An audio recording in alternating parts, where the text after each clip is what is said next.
Top quality और consistent performance के लिए सिर्फ सिल्वर पंप नाम याद रखना।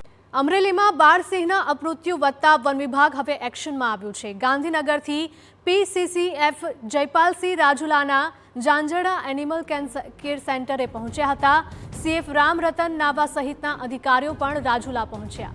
જાફરાબાદ રેન્જ અને રાજુલામાં અધિકારીઓએ મુલાકાત લીધી હતી। એનેમિયા અને ન્યુમોનિયાથી બાળસિંહના મોત થયાનો રિપોર્ટ સામે આવ્યો હતો।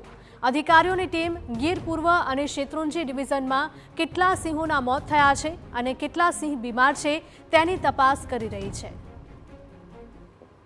અમરેલી જિલ્લામાં જાફરાબાદ રેન્જમાં જે રીતે સિંહ બાળના મોત થયા ત્યારબાદ જે રીતે ઘેરા પ્રત્યાઘાતો પડ્યા, સ્થાનિક ધારાસભ્ય હીરા સોલંકીએ પણ વનમંત્રી મુળુ બેરાને પત્ર લખવામાં આવ્યો। ઉપરાંત ધારી વિધાનસભાના ધારાસભ્ય છે જેવી કાકડિયા, તેમને પણ વનમંત્રીને રજૂઆત કરવામાં આવી। તે રીતે જે રીતે આપણે દ્રશ્યો બતાવીશ, જે રીતે રાજુલા જાફરાબાદ વિસ્તારમાં ગાંધીનગરના પીસીસીએફ જયપાલસિંહ રાઠોડ સહિતના જૂનાગઢ સીએફ રામરતન નાલા, ધારી ગીર પૂર્વ ડીસીએફ, શેત્રુંજી ડિવિઝનના ડીસીએફ, તમામ અધિકારીઓ છે તે આ વિસ્તારમાં પહોંચ્યા છે। જે રીતે સિંહોના મોત થઈ રહ્યા છે તેને જ લઈને વન વિભાગ છે તે દોડતું થયું છે। જે રીતે અલગ અલગ વિસ્તારમાં કેટલાક સિંહ બાળના મોત થયા છે, તો કેટલીક એવી ઘટનાઓ છે કે જે બહાર ન આવી હોવાના પણ આક્ષેપ છે તે સ્થાનિક ધારાસભ્ય દ્વારા કરવામાં આવ્યા હતા। ત્યારે પીસીસીએફ છે તે હવે રાજુલા જાફરા વિસ્તારમાં પહોંચ્યા છે।